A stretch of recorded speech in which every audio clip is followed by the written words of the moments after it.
Hi, welcome. Hi, people. So happy to see you here.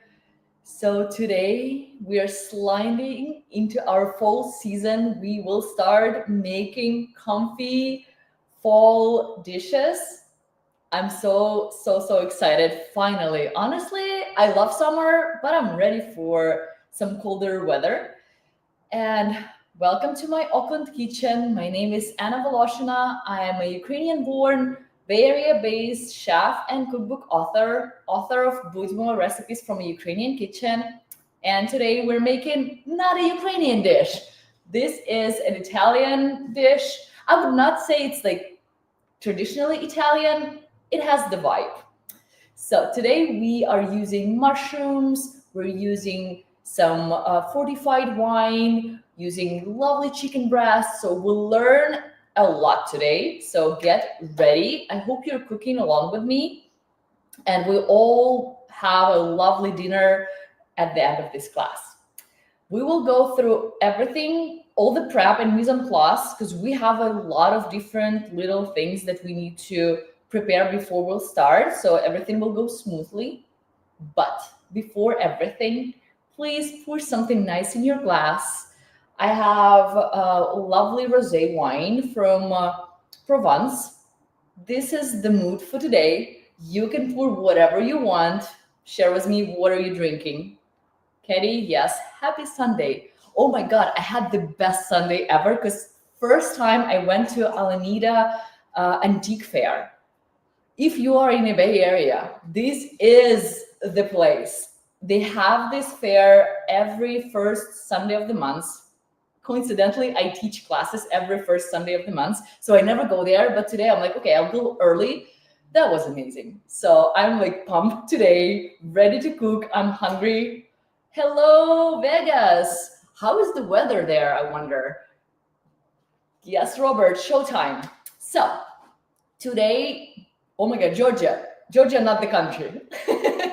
Hi, people. Oh, I'm so glad that we are like all around the country today. Amazing. So today we are making amazing chicken breast, and I will prove you. Oh my God, 80. Whew, hot. Not fall vibes yet, but soon. Today we are learning how to make chicken breast delicious. So this is important. Not everybody, but most people think that it's a boring piece of meat. I can agree with that, but today we will prove everybody wrong. We will make it delicious. It will still be lean and healthy, but packed with flavor. So this is the goal, to pack our chicken breast with as much flavor as we can and make it juicy, make it delicious. It will not be dry. It will not be boring. I promise you that. So, oh, you don't like mushrooms? Okay, skip the mushrooms. That's it. If you don't like mushrooms, you don't have to use them. It's a pan sauce. We will have onions. We will have garlic. You don't have to use mushrooms. That's it. Just skip them. The thing is, since we are coating our chicken breast with a little bit of flour, that will help to create this sauce, because flour is a thickener, and in professional kitchens, we use that to thicken our sauces. We brown it, and I will show you that technique later, so you don't have to use it. The pan sauce can be as easy as just a little bit of butter, flour, and touch of mustard, and then some liquid. It can be wine, it can be heavy cream, it can be milk, it can be stock or water. So if you don't like mushrooms, don't use them. And for a little bit extra flavor, I would recommend to add a touch of Dijon mustard, just to create some dimension. That's it. We'll start. We'll get there. Don't you worry. But before, if you like truffles are mushrooms, but like different mushrooms. I'm using truffle carpaccio today. I did not specify that in a recipe, but I just have it, so why not? If you have it, use it. And mushroom salt. So it's totally optional, but if you have it, and I know a lot of our people have it, always use it. This is the time, finally. Like, this is the truffle season. Ooh. Bone-in chicken thighs, totally fine as well. People, we can work with that. I love chicken thighs because they are full of flavor, and I like the skin. Amazing. The only thing, you will have to cook it longer. That's the only thing. Breast is it's like bam bam, done. With especially with bone-in chicken thighs, you will have to cook it longer. So that's the only thing. And for that, you will also use this one, just to make sure, just insert it inside, just to make sure it's 160, 165 Fahrenheit. So you will know it's not raw inside. Okay, without further ado, let's see what we have in terms of our mise en place. We have two things going on. We have chicken and the sauce with chicken, and we have our pasta, orzo. Doesn't look like pasta, looks like rice. Fun thing to cook. So two separate preps. We'll go with pasta first because I have it here. So for our pasta, we need the pasta. This is here. It's fancy. It's local. I don't know. I just got it. Never used it. We'll see how this goes, because all pasta cooks differently depending on the thickness and the process they did. So I've never tried this one. Looks very fancy. We'll see how this one goes. But you see, it's very, very fine. But this, at the same time, it's thick. So it will resemble rice, will be starchy, will be beautiful. Then we have some salt, milk, chicken stock. You can use veggie stock or water, but with stock it has more flavor. So if you don't have it, water is fine. Then we have peas, we have spinach, and I have frozen spinach and a little bit of garlic, 1 clove. The thing is here with there is a secret. 3 things are in this world that are as good frozen as they are fresh: green peas, spinach, and corn. They freeze beautifully, so you can substitute freeze for frozen anytime, and this prolongs the season and makes it all year round. So I'm using frozen one, it's already chopped. That's it. You can use fresh one. Just tightly, I know I specified 1 cup, just tightly pack 1 cup with the chopped spinach and you'll be good.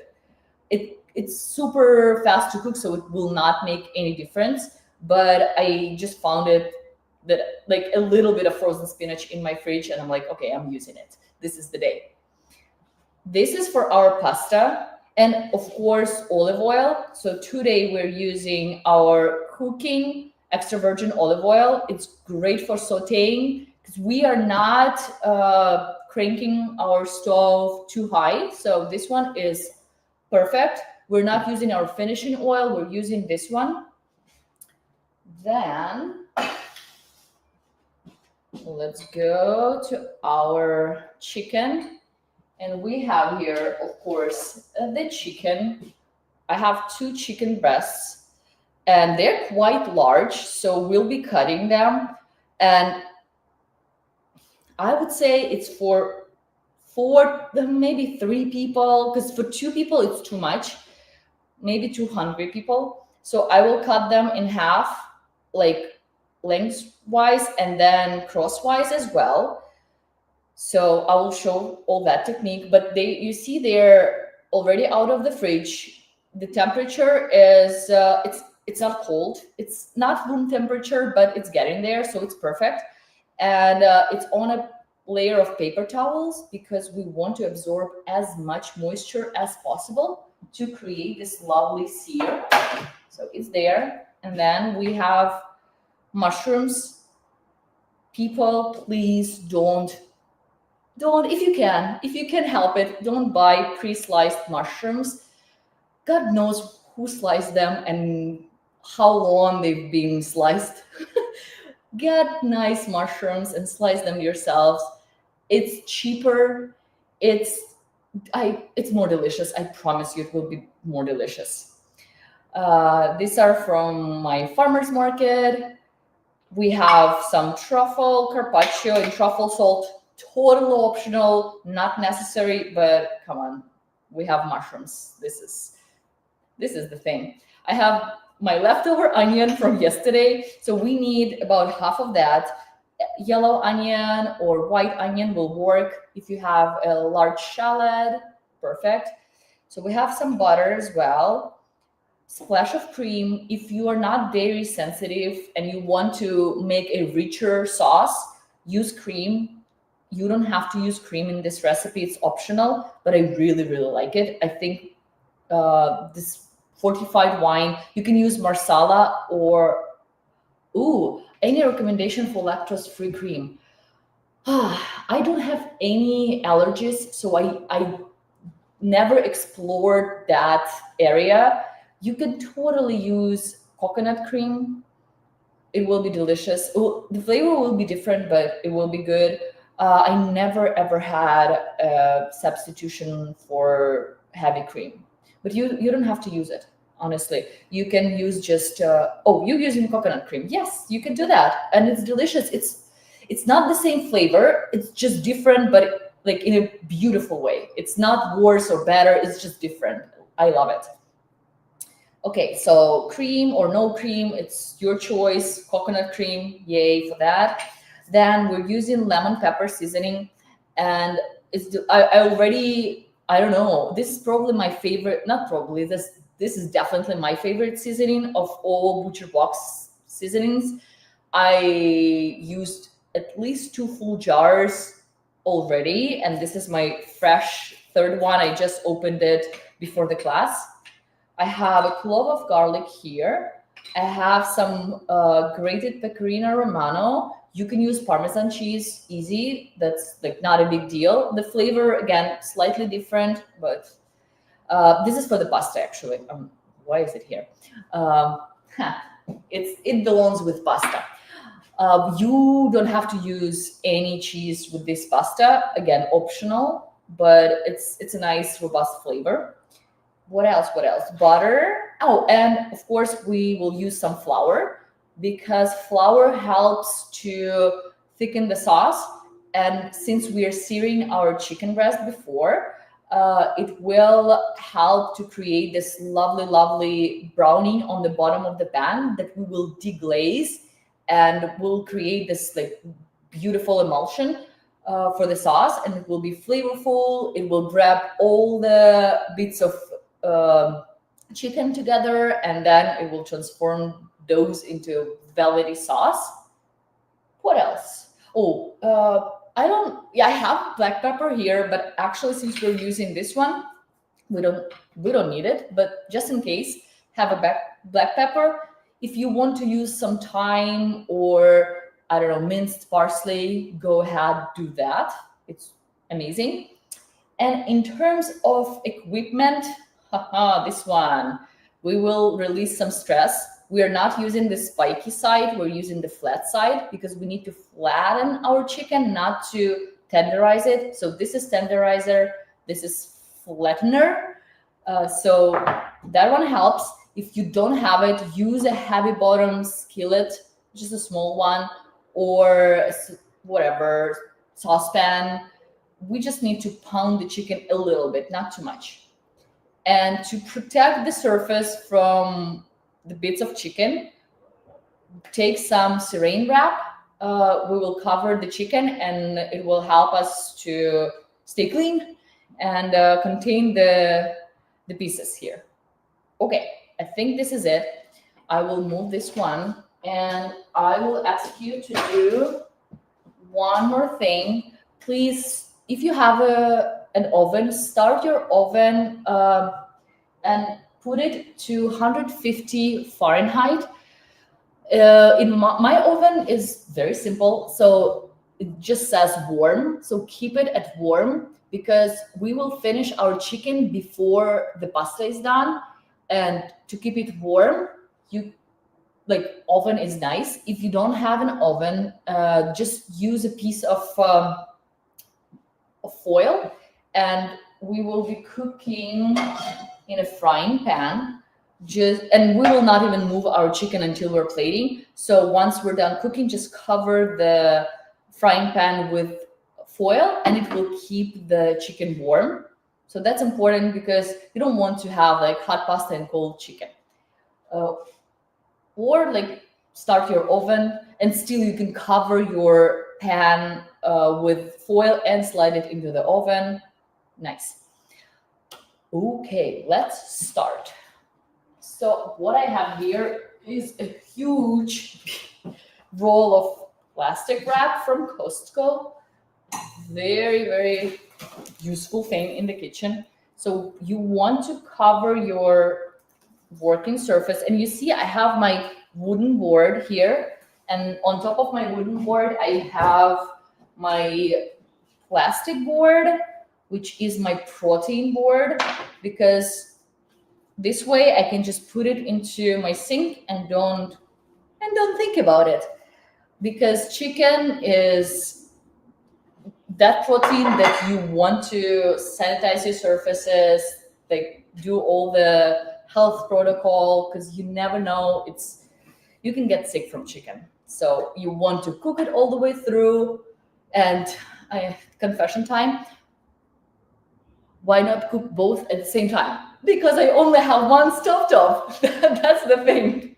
I only have one stovetop that will be visible to you. So if you can cook two things at the same time, go ahead, do it. I'm doing one thing at a time because I only have one stovetop, and this is this one. But you can totally manage. Absolutely, you can do two things at the same time. So my chicken is here, and again, I told you that it's a fairly large one. See, it's larger than my hand. So what I will do, I will cut it in two like that. And then this one is kind of thin already, but this one is way thicker. See, so I will cut this one. I will leave like it is because there is nothing to cut. But this one I will cut in two, and then I will pound and make sure that everything is the same thickness. So just place your chicken parallel to the board, slide, cut it open like that. And then take another piece of plastic wrap and put it on top, like so. And now we can pound and everything will be clean. So don't go too hard because is the orzo and chicken both have cream? No. So orzo has milk and stock, and chicken has cream, but it's optional. And you don't have to use milk in orzo as well. You can just substitute with water or vegetable stock or chicken stock, whatever you want. We just need liquid here. It's like totally optional. But yeah, cream is only for the chicken. Okay, let's pound. So the thickness here, we want some thickness. We don't want to make it paper thin at all. This is not what we're aiming for. We're doing it like this. 1/3 of an inch is perfect. And I'm just like tapping to feel the thickness and like if it's even or not. Just like place your hand and you will feel which parts need a little bit more pounding. Never ever use this one for chicken. It will just tear it apart and you will have like chicken pieces, not a flat chicken breast. Okay, easy. So this is what we have here. Let's open that. Oh, now it's stuck together. So this is maybe 1/3. Yeah, it's 1/3 of an inch. Not too thick, not too thin, just perfect.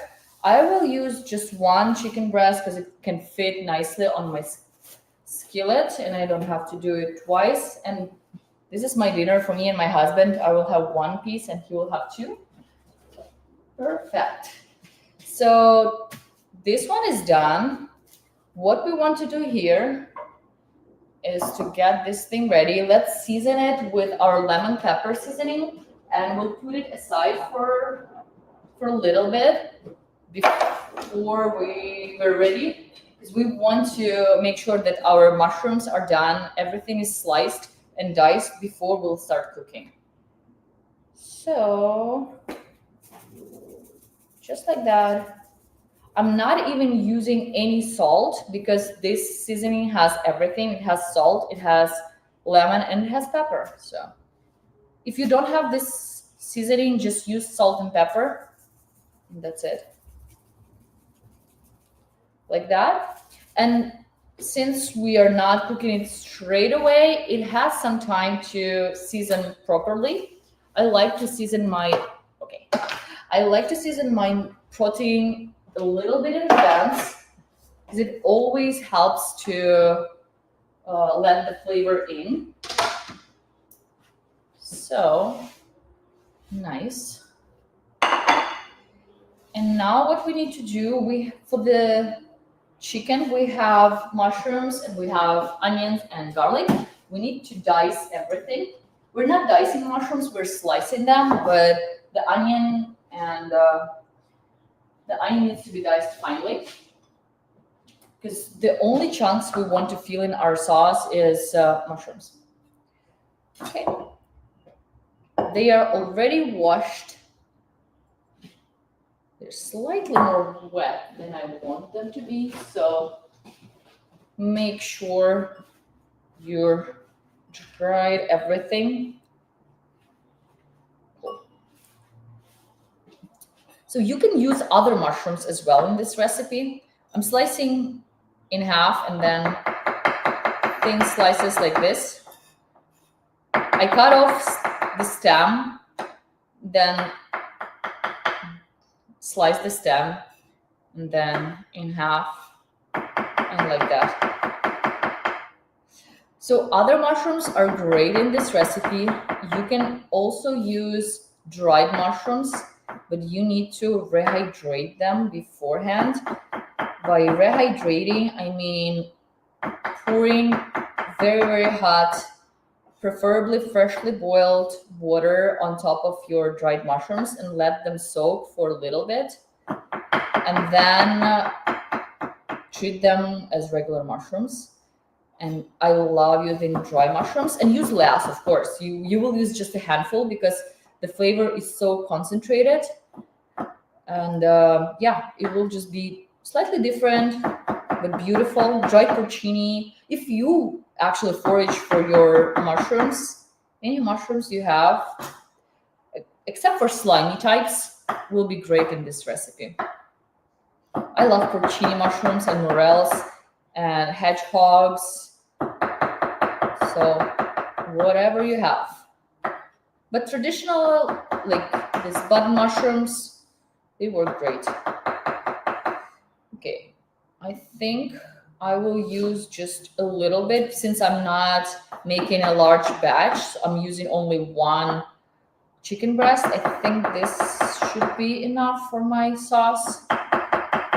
Because I know some people are like doubling recipes because they have large families, and I totally understand. I have a very, very small family. I have just my husband and my dog, who is not getting chicken today.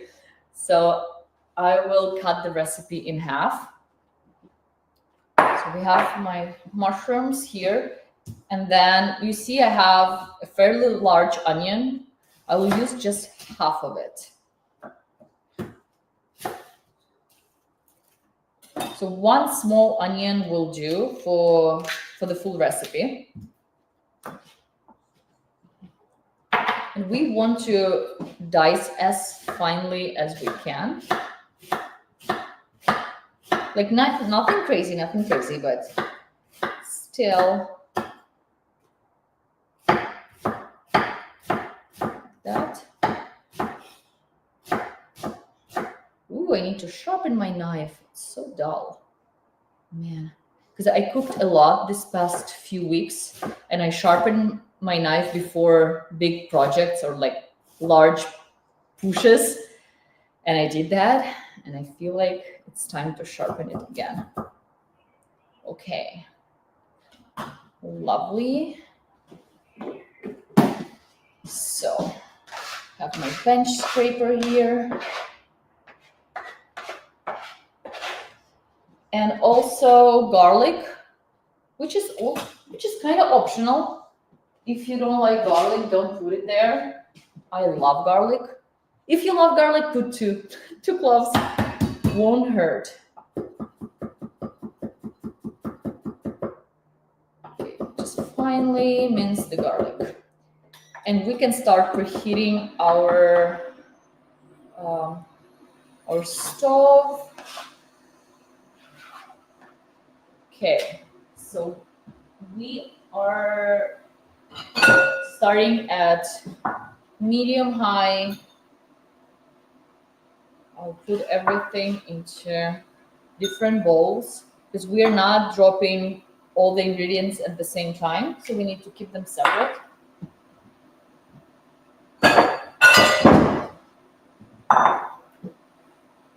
Okay, so mushrooms are separate from onions because onions take longer to cook. Actually, we can Now I'll save my garlic as well for I'll put it separately. Okay, so wiping the surface, and now I'm moving my stovetop here.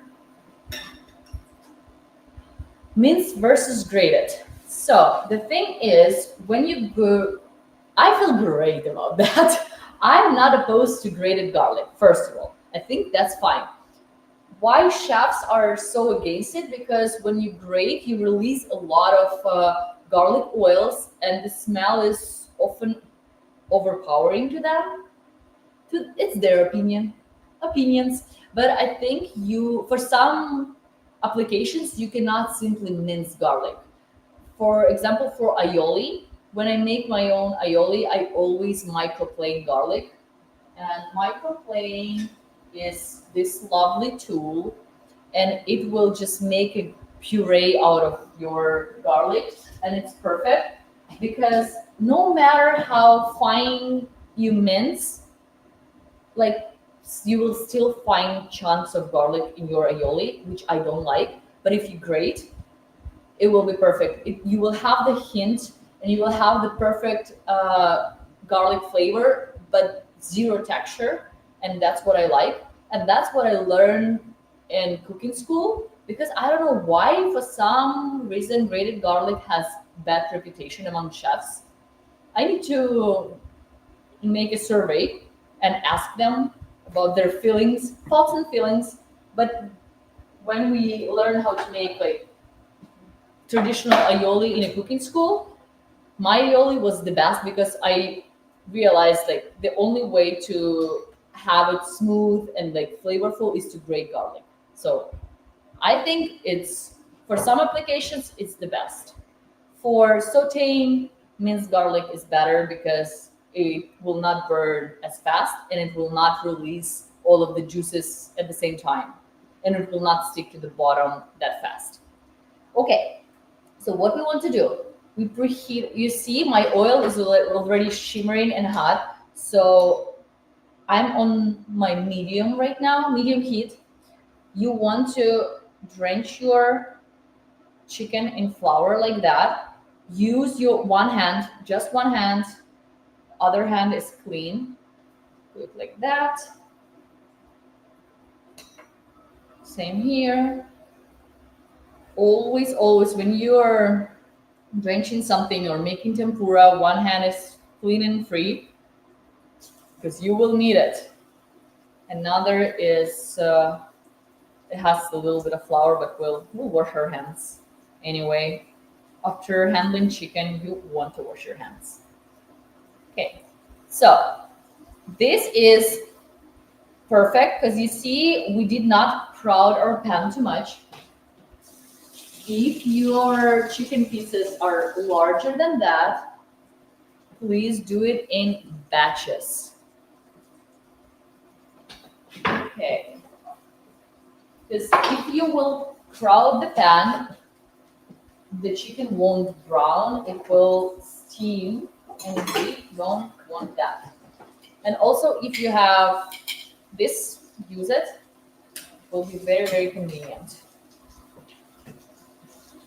Okay, so I'm on my 5 settings out of 9, I believe, or 8.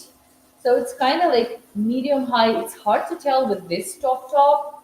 It's very old and it's reliable, but not. It never failed me, but the level of heat is hard to tell. Like honestly, you never know. But what we want to do, we want to create a lovely brown crust on our chicken. We don't have to cook it all the way through because we can always finish it in a warm sauce. The goal is to have a beautiful browning and have this bits of chicken, like not it's not bad chicken juice, caramelize on the bottom of the pan. So then we can deglaze and use it in our sauce. So building a sauce is very important again because this is a very lean and relatively flavorless protein. Of course, like good chicken breast, you will taste the good chicken breast. Like ButcherBox is doing great with sourcing their protein, so you will know it's a quality one. But compared to ribeye, it's not that level of flavor at all. Okay, so we are turning here. You see, we already have some color. Perfect, perfect. And this little piece will brown, and this is pure flavor.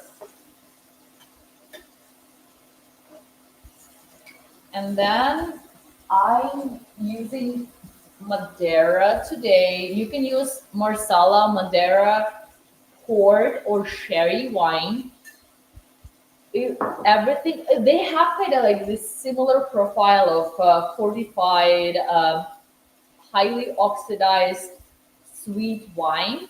So any of those will work. Just don't use too like port that is too sweet, because then the sauce will be too sweet unless you really really like it. And I will get myself a plate or something to put my chicken on.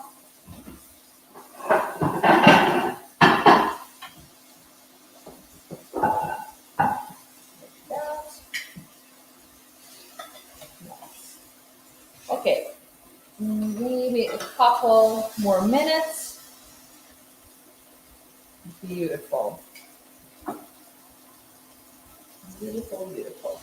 So get your onion ready because it will go next, and butter as well. Again, if you don't want to use butter, you don't have to. You can use just oil. And I will show you another cool trick.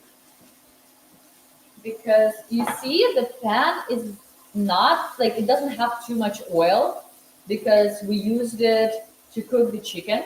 So we need more oil or something to cook the onions because the pan will be too dry. And if you don't want to use too much oil, I will show you one little trick how to keep everything moist and cook everything fast, but not add too much oil. Because it's like people tend to see that onions absorb oil and they are like, oh my God, I need to add more. I need to add more oil, and they keep adding because the onions are burning. But actually, you can do something else. We'll show you. So we have this lovely browning on both sides, and we are removing the chicken, and all of these brown bits we need to caramelize. So add a little bit of oil, just a touch, then some butter, not too much. And you cannot add just butter without oil because butter will burn very, very fast.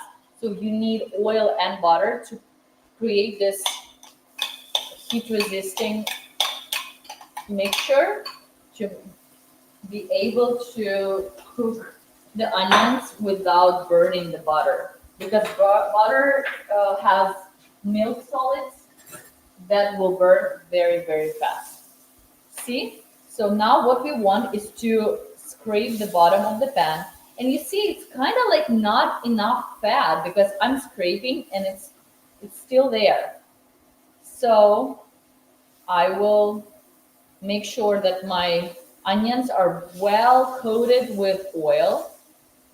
And now I will add a splash of water, just a touch of water, like 2 tablespoons. And you see we have a lot of steam. The bottom of the pan is releasing the brown bits here, and we have enough moisture to cook the onions. And have like a little bit of water here near you so you can add if you feel like your onions just need it. Yes, I am slowing down. I can slow down. I know I talk too fast. So right now we have like good 4 to 5 minutes to saute these onions. And you see, this is like a stubborn place as well. Does not release this brown bit. So I will add a touch more water. And now scrape, scrape, scrape, and we don't have it anymore. So with a splash of water, the onions will cook faster and the excess water will just evaporate. So it will not affect the browning or anything. It just helps to cook the onions more evenly. And we want to keep sauteing until our onions like halfway cooked before adding mushrooms, because we want to start some browning on the onions. And if you did not know, you cannot add acid to half cooked onions because acid will prevent onions from getting soft. So if at this point I will add, let's say, tomato sauce or like crushed tomatoes, no matter how long I cook, unless I'm cooking like for a whole day, the onions will still be crunchy, which is definitely not what we want here. So see, we don't have any more water, it evaporated, and the onions are getting caramelized and brown, which is lovely. So I have a little bit of garlic here. I'll put it here. And I have my mushrooms. So with garlic, you cannot cook onion and garlic at the same time. You cannot put them on the pan at the same time because garlic tend to burn very, very fast because the moisture content is totally different. So if you put garlic and onion at the same time, the garlic will burn and the sauce will be very, very bitter. So I'm at medium low right now. I drop down and you see I have already some bits of caramelization happening, and it's because onion has a fairly high sugar content and we added some butter and the caramelization is happening. So this is lovely, and that's why we can add a touch more water to release these bits before adding any garlic.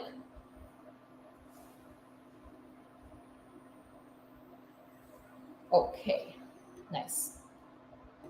So we want to cook garlic just for 30 seconds to make sure it's not raw and it releases the flavor. But 30 seconds to 1 minute is more than enough. And I'm on my medium low heat. Also, if you want to speed up the cooking process, you can add a touch of salt. It will help mushrooms and onions to release the water fast. So, okay, smell it. You already can smell the garlic here. Okay, nice. And we can add the mushrooms now.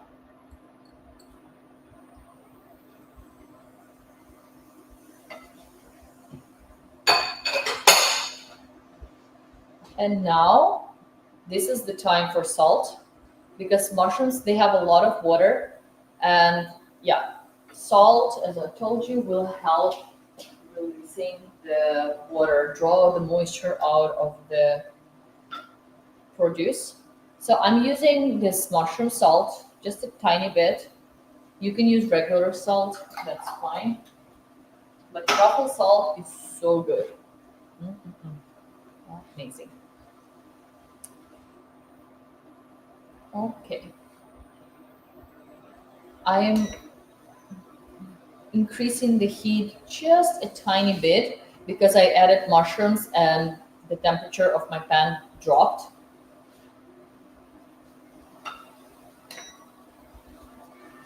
And if you want to add a little bit of black pepper, add it as well. And this is the time to add an herb you like, for example, thyme or rosemary, something like that, maybe bay leaf. I'm not adding anything, although I have some thyme on my balcony. Just forgot to snip it. Oregano will go well as well. So since no, onions is for the chicken. And we don't put onions in our pasta. Well, you can totally do that, but it's not for today. As I always like to say, this is not a strict recipe. I don't like recipes that you need to follow to the T because I'm not like that. This is part of my personality. I like to create dishes to my liking and to my mood. So this is just the template. You can substitute different ingredients. You can use seasonal ingredients. So if you don't want to put peas in your pasta, you don't have to. You can put artichoke hearts, or you can put fresh asparagus. It depends on what you have in your fridge, or you can just cook plain pasta, and that's fine. You don't have to make orzo pasta. You can use angel hair and just boil it and add a little bit of butter. That's it. So all depends on your liking. So this recipe is not a strict recipe at all. I never do that. So I hope after this class, one piece of chicken is shaped like a heart. Oh my god, we have a romantic here. Robert, yes, it smells delicious. So you see, again, we have some caramelization happening, and that's amazing. I will let it go for 1 more minute because I sliced my mushrooms very thinly and they are almost done. Just want to see a little bit more browning, and then we will deglaze. Again, I'm using Madeira today because that's what I have open. Marsala, it's like exact substitution. If you have sherry, use that one. You can use a little bit of cognac, but way less cognac than wine because it's stronger. It has stronger flavor. Just a touch to deglaze, and be careful if you have a gas stove because it's highly flammable. Oh my god, this one will not catch on flame because it doesn't have high alcohol content, but any high, like any liquor will. Oh my god, yes, mashed potato. Honestly, this is my favorite side dish of all times. White cooking wine, yes, use it. Use white cooking wine for sure. If the sauce will be slightly more acidic, so beware of that, but it's beautiful. Okay, you see, I have nice caramelization. We can deglaze. I'm not measuring my wine, I'm just pouring like that. Just a good amount, good splash. And then you see it's bubbling, and while it's bubbling, we want to scrape the bottom of the pan with a spatula to release everything we have there. And also we want to stir it and evaporate all the alcohol.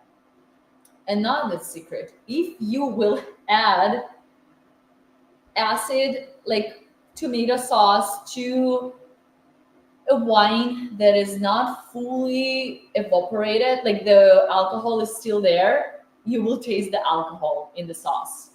We definitely don't want that. Okay, have a tasting spoon ready. Taste it. Ooh, nice. Okay, add a little bit of salt and pepper here. I'm adding a touch of black pepper, and I'm adding more truffle salt. And at this point, you see the sauce is thick. If you're not using, I'm dropping my temperature to low just to keep the thing going and keep it warm, but not too crazy on boiling. So at this point, you want to add either cream or a splash of liquid, like a little bit of water, but just taste it. If you like the flavor as is, because I don't know what wine you're using, you can stop here. The sauce is ready. It's thick enough. You can add your chicken, cook it a little bit, and you're done. I have my cream, so I will use a splash of heavy cream. And you can use as much or as little as you want. It's about 1/4 of a cup here. And now I can watch it. So, cool. Put your chicken back into the sauce and we will simmer it all together just to make sure the flavors came together. And remember, our chicken still has some flour on top, so that flour will help to make the sauce thicker. So we want to bring it to a very gentle simmer here. You can add more cream if you want. You can just add a little bit of butter and call it a day. You can add a splash of any stock you have. Mushroom stock would be great here. Or water. If you're adding water, it's totally fine as well. It will be slightly less flavorful. You need to add maybe a little bit of herbs and salt, but it will be definitely very, very healthy because it will be less fat, very good for people on a diet. So see, it's like you can do whatever you want with this recipe because it's so versatile.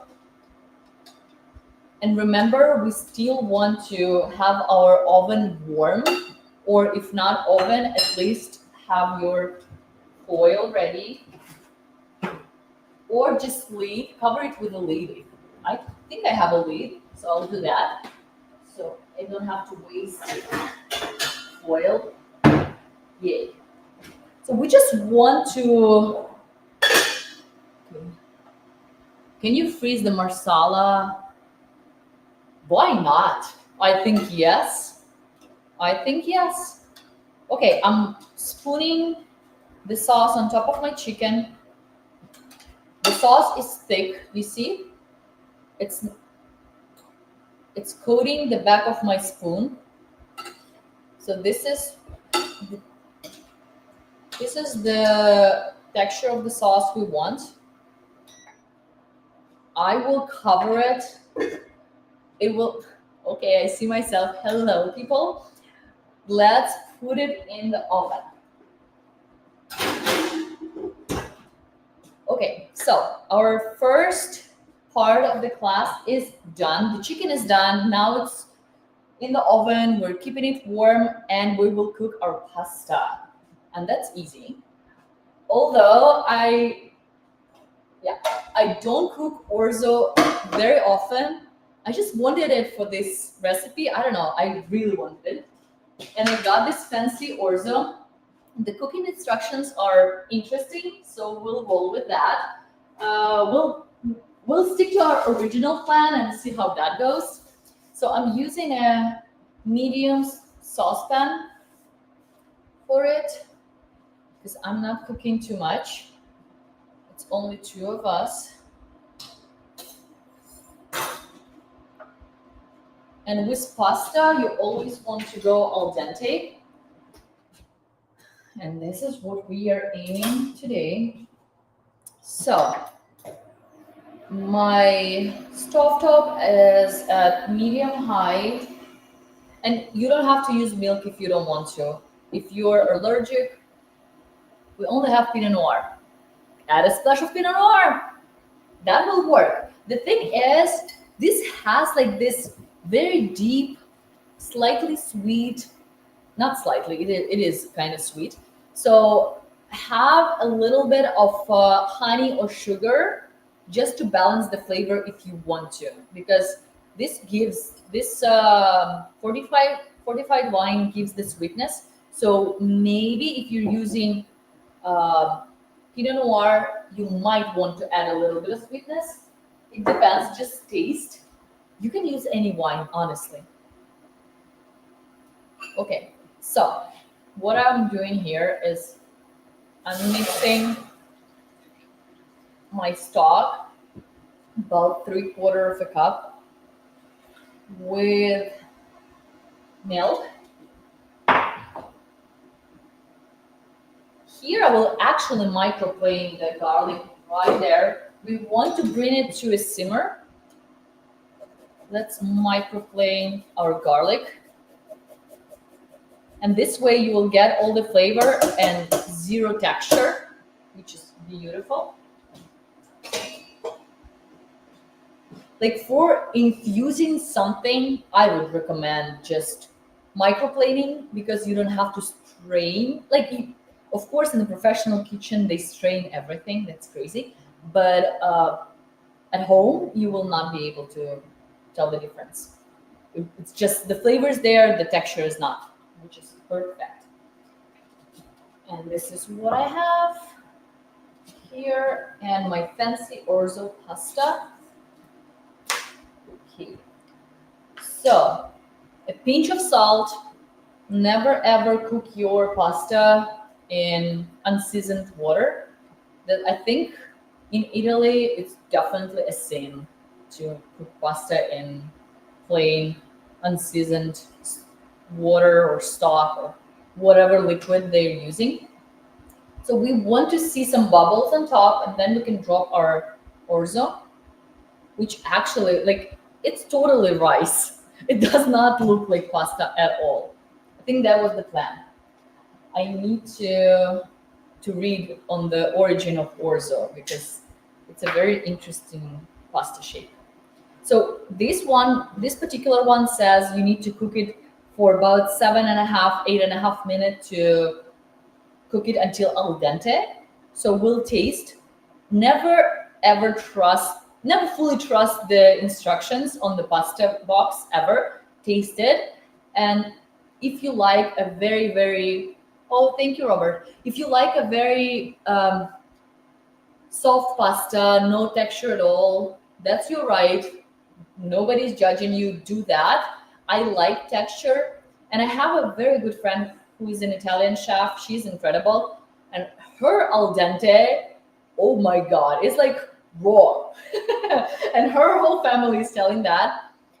It is it is out there. It is more than my al dente, but she likes it that way. And again, we're cooking for ourselves. So whatever you like, do that. Have a little bit more stock of water just in case we need to add more. We'll see. Because again, every brand of pasta is different. Starch level, the flour they're using. So we don't have. Oh my God, I need it. Oh, Robert, thank you so much. Yes, wine break. Thank you. Cheers. Okay. Oh, that was so timely. Boudement. Yay. I always pour myself some wine and I never drink it during the class unless someone reminds me. Okay, so let's add the pasta. Make sure your liquid is very hot. So I have 12 ounces here. I'm using only 8. So this is the amount, like that. So yeah, I'm using 3/4 of this one. And cool. So the idea here is to cook it in one pot and not to drain it. We'll see about that. I don't know. I don't know how this particular pasta will behave. So we'll hope for that. But instructions said drain it. We'll see. We'll hope for the best. I don't want to drain it because I have milk. I have these lovely things, and I have some cheese. So my hope it will be kind of pasta risotto situation. We'll see. And please, since we are shallow boiling here, mix and stir. But we need to make sure nothing is sticking to the bottom of the pan. And you can add a splash of, not a splash, a sprinkle of truffle salt here as well if you want. I want to taste actually. Oh, it's good. It's good, it's good, it's good. So we are maintaining gentle simmering. Nothing crazy because we have milk. Milk has completely different composition than water, and it tends to scorch and burn, and we don't want that. So we're mixing, but still we want to maintain bubbles. See, like we have very gentle bubbling, and you can and yeah, you can add as much or as little cheese as possible. I'm a lover of Parmesan cheese or Pecorino, like all the aged. I put at 8 ounces of orzo. 8 ounces. Yeah, so yeah, I never restrict myself from using cheese, but it's up to you guys. I know different people that have different restrictions, so all good. And you see my peas are defrosted already, so they will be cooked and ready in about 1 minute. So we will add spinach and peas 1 minute.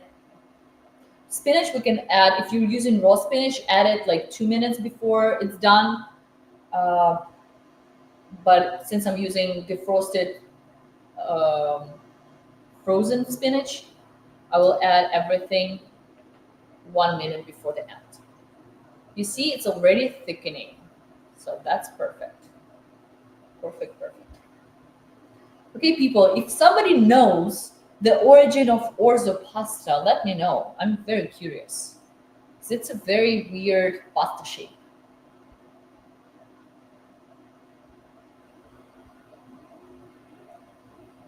Nice, nice, nice. And this is like a perfect transitional dish to fall because we have already like fall flavors like truffles and mushrooms, a little bit of like heavier wine, but we still have this vibrancy from peas, and these two, like spinach and peas, are totally seasonless. You don't have to wait for spring for it. So it's great because you can use these all year long without sacrificing the flavor at all. Okay, see, we already can tell that our pasta is plumper. I will give it a taste. Okay, it's still raw, but it's good, it's good. I would say just taste your pasta and understand the level of doneness here. I will say that with this amount of liquid, I'm very, very happy how the process is going. I'm dropping my temperature to medium low because we have more starch released from pasta, have left less liquid, so everything will keep going faster. So we want to keep it at the same level, like nice and gentle. And if I will feel that my pasta is not there yet, I can always add a little bit of stock. I have tiny bit here left because I prepped 1 cup. I used only 3/4 of the cup, like I specified in the recipe. But again, you never know. If you put the heat on high and the liquid evaporated too fast, you want to add it because we want that creaminess. We want the pasta to be like kind of like risotto, but not really. So in that family. Okay, okay, we're getting there. We are getting there. But the funny thing is, I truly love mashed potato more than any pasta and any rice dish, any risotto. Just because I grew up with that, it's my comfort food from my childhood. It's just the best. And for this dish, next time you're making it, if you like mashed potato, do it. And oh my god, mashed potato and truffle carpaccio, they go together like match made in heaven. Okay, nice, nice, nice. You see, we're getting this amazing texture.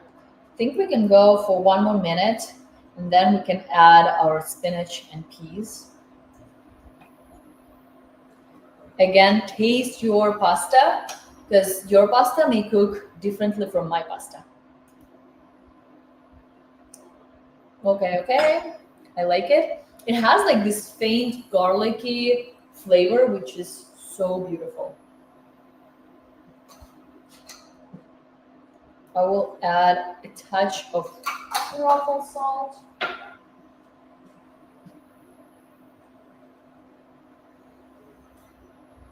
And stir. Don't let it stick to the bottom. Stir it, stir it. And once you will add your spinach and peas, the temperature of pasta will drop. So we'll have to bring it back up to where it was. And it's kind of nice because it will give our pasta a little more time to absorb the flavor. And it's all going according to your plan.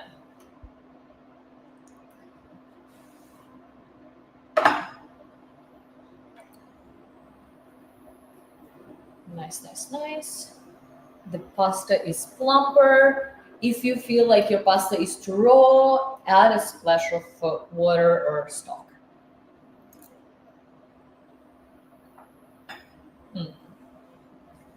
Man, it's so good. Okay, 30 more seconds and then we'll add our veggies. And cheese will go at the very, very end. You always want to add it as a finishing touch to make sure the flavor is there. It will not burn. It will just bring everything together, add some extra flavor.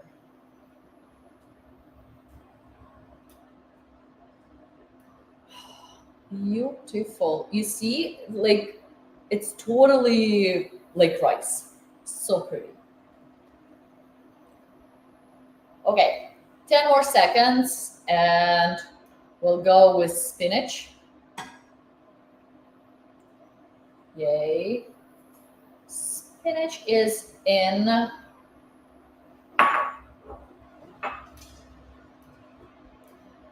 Nice.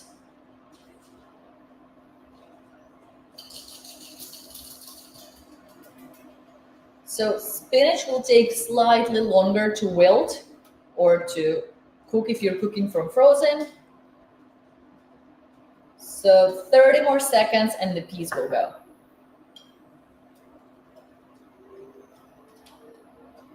Drop your temperature if you feel like it's cooking for like too fast. I'm already at my low. Okay, now the peas.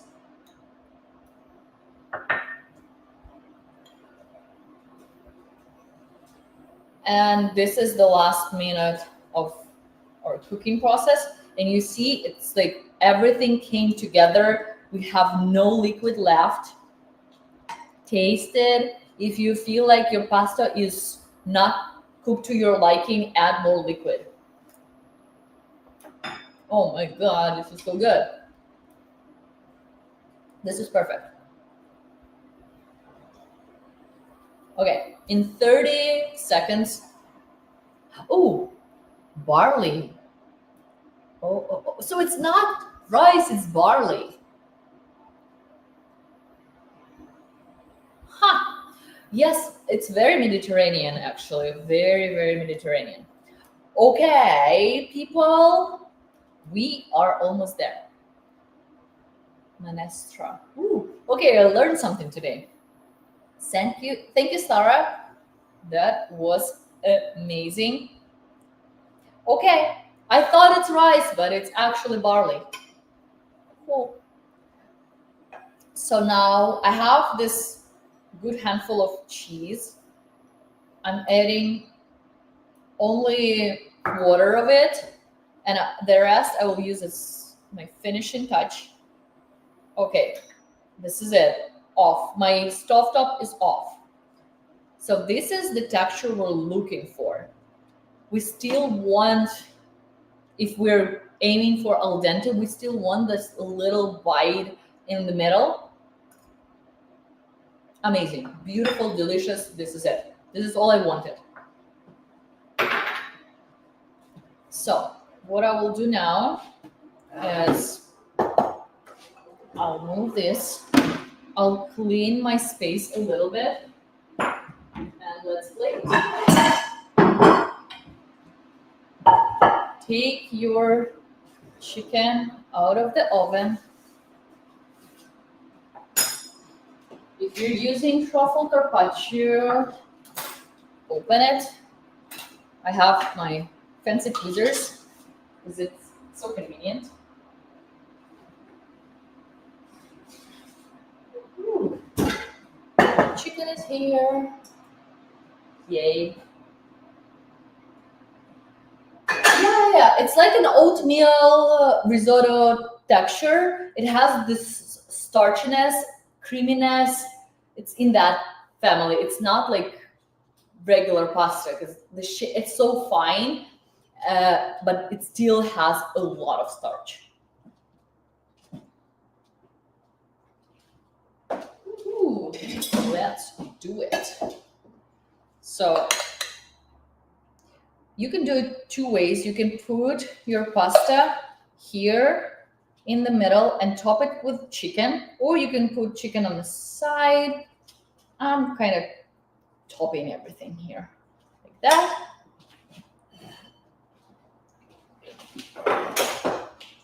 And now this is chicken. I will spoon some sauce on top. If you have some parsley, just finely mince it and sprinkle on top. I have truffles, so this is what I will do. Just big chunks of truffles. It's pretty. You can use this truffle oil as a finishing oil, or you can use some good Graza extra virgin oil. Like their finishing oil is perfect here. Okay. And this is the dish. This is what we made today. It's beautiful. And I would pair it actually with some good Pinot Noir or some light-bodied Italian red, or I don't know, Grenache, something like that. Rosé wine will go lovely. Some bold white wine like California Chardonnay will go lovely because we have this butterness, we have creaminess, but we have also this earthiness from mushrooms. So the wine needs to match it, not overpower. So thank you so much, people, for cooking with me. This is our first full dish together. We'll have another class next month, and I already have a menu for you. That will be risotto with butternut squash and turkey meatballs. So I hope you will like that, and I hope you will like this dish as well. So thank you for spending your Sunday afternoon with me. If you're planning to post your dishes online on Instagram or Threads, whatever, tag me at Anna Voloshina Cooks, tag Truffle Shuffle, tag ButcherBox, and come for more dishes. I'm here every month, so we'll cook something together. If you want me to make a dish that you're dreaming about, just drop me a DM and I will reply. I'm always looking for new ideas for something. So Who knows? Maybe your dish will be the next dish of the month. Thank you so much. Have a wonderful meal. Cheers, budmo. I'll see you at my next class.